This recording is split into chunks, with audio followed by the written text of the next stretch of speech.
Hi, and welcome. I'm Steve Martirano, and this is the Behavioral Corner. You're invited to hang with us as we discuss the ways we live today, the choices we make, the things we do, and how they affect our health and well-being. So you're on the corner, the Behavioral Corner. Please hang around a while. Hey, everybody. How you doing? Here we are on the corner, the Behavioral Corner. I'm Chief Hanger. I hang all the time on the Behavioral Corner. And what we do here is we bring together interesting people who can tell us what they're doing and how their lives have been impacted for good or bad one way or another, and how they've made their way to the other side, which is what we're all trying to do, get to the other side where everything is, copacetic. That's all the Behavioral Corner is about. We like to talk about it as a podcast about everything. I guess it's Women's History Month is what we've been focusing on here in March. So we reached out to as many women to talk about their experiences as possible. We got another dandy on the corner for us this week. Karmai Alexander is an artist and a veteran of the United States military. Those two things are joined together in an interesting sort of way. She's also a media director for a foundation called the Birdwell Foundation. And we'll find out about those more later. But I want to welcome Karmai Alexander to the corner. Karmai, thanks for joining us. Hello. Thank you for having me. So can you, before we get into some of the issues you've had with depression and how you've used art to help you with that regard, tell us a little about your background. Where are you from? Where'd you grow up? All of that. From the time I was born until 19, I was in Buffalo, New York. Yeah, big family. What? We have a small little nucleus family. My great grandmother migrated from the South up there. And so it was just her and my grandfather, and then my grandfather and my grandmother, Do you have siblings? Yes, I have one sibling, a year younger sister, and a brother who's 4 years younger. So I have two. Right. You gravitated towards the military, correct? Yes, I did. My uncle was in the Navy. He was, as a matter of fact, he was a Navy SEAL. And so because of him, I decided to go into the military also so I can get a chance to travel. Yeah. How old were you when you signed up? 20. Oh, yeah. I turned 21 in basic training. You were a youngin'. Mm-hmm. You were a youngin'. So an uncle impresses you. You'll join the service. What were you expecting when you joined the military to get out of it? An education or education, and to be able to travel the world and meet new people. Mm-hmm. That was my way of getting out of the city. I've tried other times prior, but I always had to come back home. So the military was one way to, just improve my life, see something different, go to school, Where did you do your basic training? My basic training was at Fort Leonard Wood, Fort Lawson. We call it Fort Lawson Woods. Fort Leonard Wood, Missouri. Missouri. Mm-hmm. Well, you get around. Born in Mm-hmm. Georgia, raised in Buffalo, and now you find yourself in Missouri of all places. Yeah, that was my first time really, that was different. That was really different. Yeah. Missouri was. Yes, it was. Yeah. How was it different? I've never seen so many trees before. It just seemed like we were in the middle of a national forest. That's what it felt like. It was my first time experiencing that. Yeah. I'm a lifelong dedicated civilian, so I don't know much about how it works in the military, but you go through your basic training, and then I guess either they choose for you or you figure out what path you want to follow. What did you see your military career developing into? Well, originally when I went in as a 55 Bravo ammunition specialist, but I saw a career when initially joining in. You thought you were in for the long haul. Yes, I wanted to do 20 years and then retire and then move on to another career. Sure. We're asking a lot of questions about the military because it was a signal event in Karmai's life, and also because of her work now. I failed to mention that the Birdwell Foundation, and we'll get into it deeper, is a foundation that offers support for veterans who are battling post-traumatic stress. So that's what all the military questions are about. You didn't do 20 years in the military. No, I didn't. Yeah. I didn't. And tell us about your experience in the military. Stuff happened that you didn't expect and that you had to deal with, right? Things happen so fast. I went into basic training, and then I went to AIT for formal training for what I was going to do. And then from there, I flew to Germany for my first duty assignment. As soon as I got there, I was by myself. I was young, naive, just wanting to make friends and get around and be able to, meet new people. But Upon arriving in Germany, I had in the first few weeks, I had some assaults happen to me because of doing that. And that was like between the first 2 weeks of me getting over there to my temporary duty station, I was, raped twice. Is that right? 20 Yeah. years old, 21 years old, away from home, thousands of miles, first time, friendly, and it winds up getting you raped. We're going to deal primarily with the repercussions of that, the depression that followed it, and then your art, which is really important. But I'm curious about, because there's a growing awareness now of assaults in the military and how they've been overlooked. Did you report your assaults to anyone? Yes, I did. And when I reported it, it was like it could have happened or didn't happen, or, your word against theirs. It was brought to me in that sort of way. Like I had to have like proof of being, Right. beat up, and I didn't have all that outside. That doesn't always happen. People don't always get beat up. Did you get the sense that people you were telling this to wanted it to go away and didn't want to deal with it? There was some interviews done to the people but one had flew out the country the next day, so I couldn't. But the other one was a denial, was a higher ranking person. His word against mine. And then being by yourself, I didn't have any friends. My mother was, all the way in the United States. And so I just took it all in and just kept it there and tried to move forward. Yeah. And all this happened between 1994 and 97, right? Yes. I guess it was 94, between 94 and 95 that year. Yeah. And what you did was, I forgive the pun, but you soldiered on.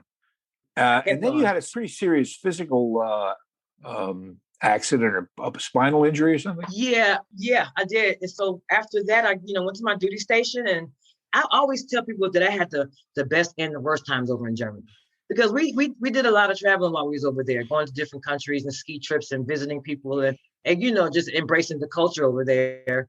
But while I was doing that, I got into a car accident on an Autobahn. You hear those Autobahn stories, people driving really fast and careless.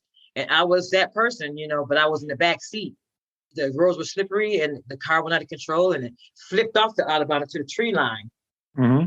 And I fell out the hatchback of the car and landed on the Autobahn before the car flipped into the tree line. So I had caught the worst of the accident. Yeah. How long were you in hospital after that? I was in hospital for 2 months. I had a C2 hangman's fracture. So the helicopter had to come and pick me up and take me to the nearest hospital in Frankfurt. I stayed there for a month, and where they had to wire my head to the bed. Then in Frankfurt, they ended up putting a halo on my head. So once they put that contraption on me, they sent me to an American, a military-based hospital in Mainz, put me up there, and I stayed in the halo for about 5 months. Once I learned how to walk again, I knew there was no need for me to stay in a hospital. They sent me back to the barracks with this halo on, with this machine. I had to deal with that too. Well, you can certainly see in that short period of time how something you thought was going to be 20 years turned out to be, no, man, maybe I better try something else. So what happens to a young girl who expected one thing from a military career that involved a serious accident and physical sexual assaults? You must have been pretty messed up trying to figure it out, right? Yes. Thinking back, yes. During that time, I was so used to pushing things down and stuffing it in and keep moving forward. You're not aware of any of all that. You just keep moving forward to the next destination, not even understanding that a lot of things that happen are going to affect you later on. I was just wanted to get out the military and forget all about it. When I got out, I didn't want to go to the reserves. I didn't want anything affiliated with the military when I got out. I was like, throw that behind me too, So when did you start to suffer psychological problems? I know you battled depression. You press this stuff down, you repress it. At what point does it start to become a problem? Started becoming a problem in the early 2000s after I had my children.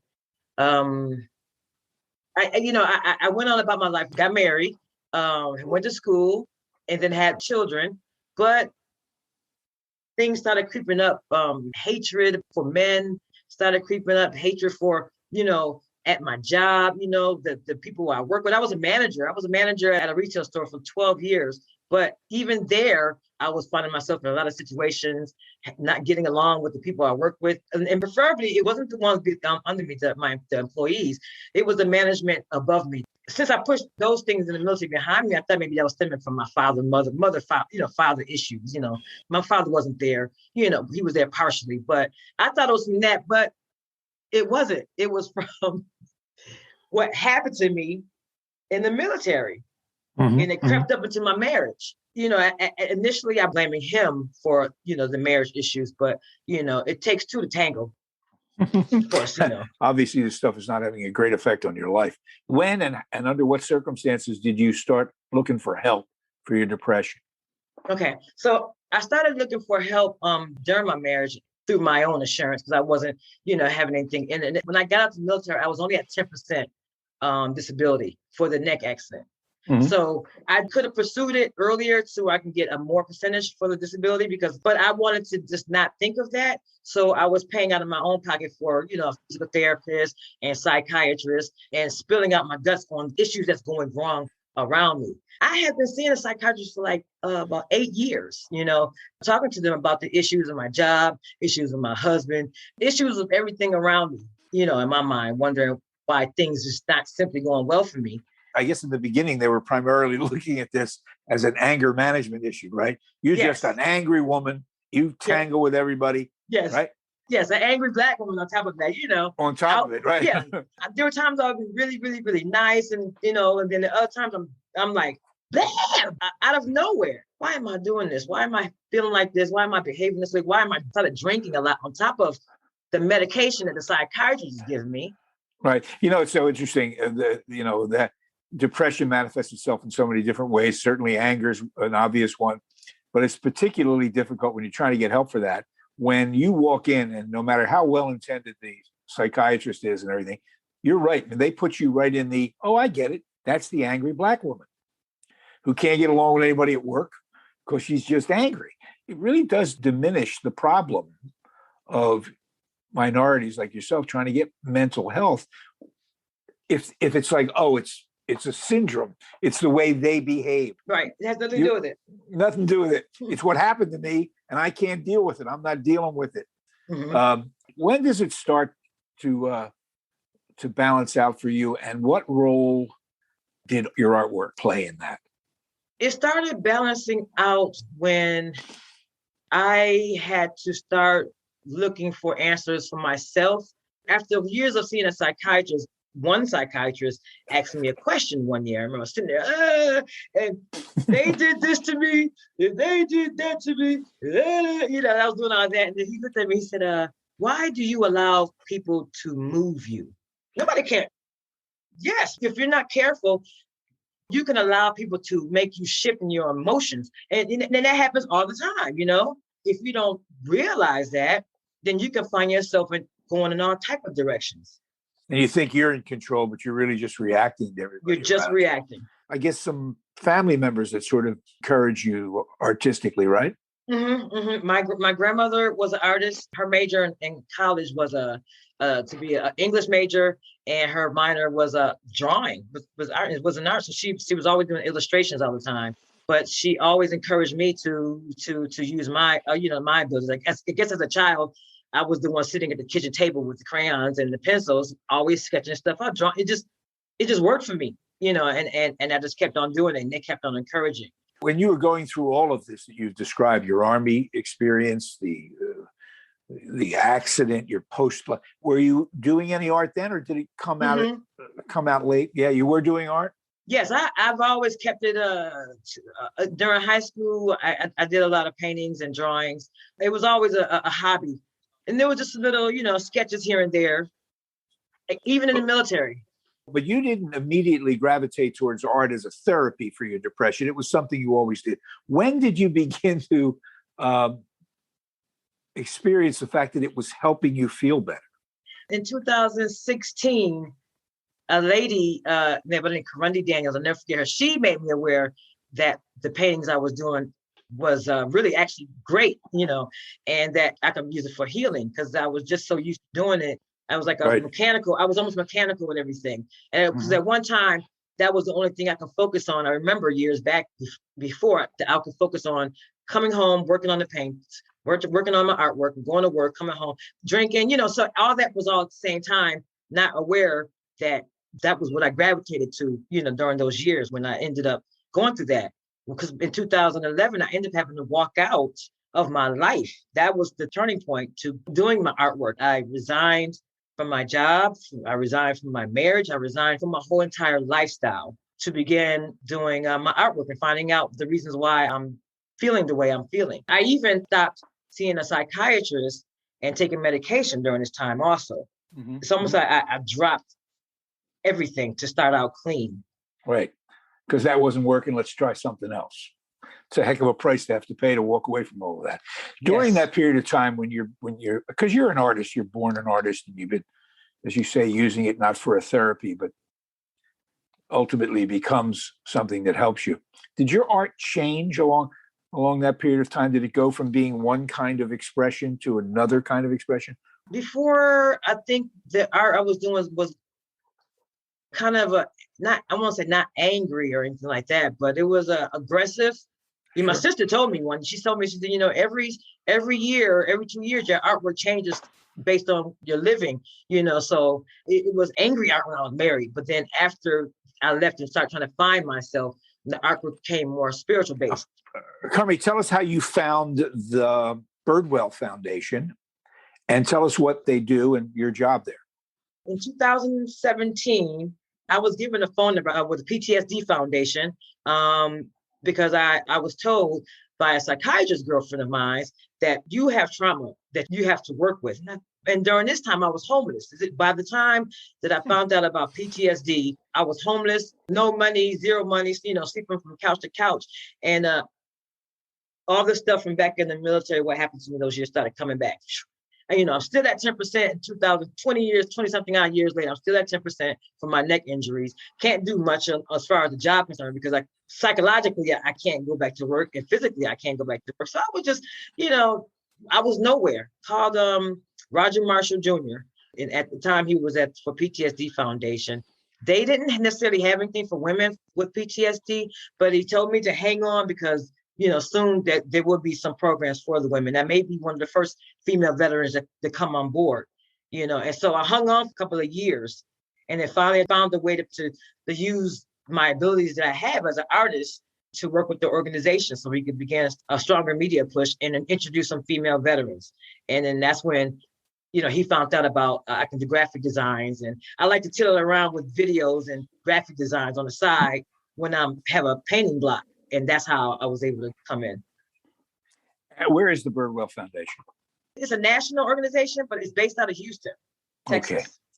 And you've been there a year now as their media director, correct? Yes. Long, strange trip, but it feels like you're right exactly where you ought to be. Is that some of your artwork behind you? Yes, this is. All right, let's see it. Okay, let me show it to you. It's huge. It's a Sri Yantra. Have you ever heard of Sri Yantra? No, I don't think so. That's a sacred geometrical design of triangles, 5 going down, 4 going up. Oh, I see. Wow, look at the size of that. Is that a painting or that's a painting, right? All right, so tell me about this. This represents what as far as you're concerned? And so what this represents is a yantra. A yantra is considered to be a tool for meditation. Okay, sit down again. I want to talk to you about the meditation, and that's all. It's a beautiful piece of work. Thank you. It's like a tool mechanism. When you look into the middle bindu area, it forms shapes and sizes, shapes and stuff like that. Put you in a trance so that when you're meditating, it can block out a lot of the other stuff that goes on inside the subconscious. Yeah. Oh, that's interesting. I thought you had to go into a dark room and look at a candle to meditate, but I guess there are all kinds of ways. Have you shown your art in any galleries where you are? No, not where I am right now. There were some paintings down in Columbus, Georgia, when I was living down there, because that's where I was living after I got to the military. But other than that, no, they're just here at the house and I give them to family. It's terrific. Have you had the occasion in your work with vets with post-traumatic stress to introduce them to art? Not yet. That's what I'm working on right now. As a matter of fact, I was talking with Marissa at Retreat, and she was talking about possibly doing a program because it takes a couple of days to do these type of paintings. You've been in touch with people from Retreat Behavioral Health, and you might, and I know they're very excited about it. They're the ones that told me about you. You might wind up teaching an art-related therapy class with Retreat. So that's That's very exciting. Well, I can see, I mean, I don't know you, I just met you, but I heard your story and I can see you because of the miracle of Zoom, and you look happy. You don't seem angry. No. That's a constant work that you do every day. You put forth what you want to see in your life. And so that's what I learned. I learned to put forth what I want to see, not the stuff that I don't want to see. I focused on what I want to see. It's almost the same thing what I did before. Now I just know how to do it, and I'm aware of it, how to go about it. If you keep traveling on this path, you'll be able to help other people with that same techniques and insights. Karmai Alexander, thanks so much. It was a pleasure meeting you and having you on the corner. And I know that if you do wind up doing work with Retreat, we will cross paths again. Thanks so much. Continued success with the art. You're welcome, and thank you. Every storm runs out of rain, according to the great Maya Angelou. Her words can remind us of one very simple truth, that storms do cross our paths, but they don't last forever. So the question remains, how do we ride out this storm of COVID-19 and all the other storms life may throw our way? Where do we turn when issues such as mental health or substance abuse begin to deeply affect our lives? Look to Retreat Behavioral Health. With a team of industry-leading experts, they work tirelessly to provide a compassionate, holistic, and affordable treatment. Call to learn more today. 855-802-6600. Retreat Behavioral Health, where healing happens.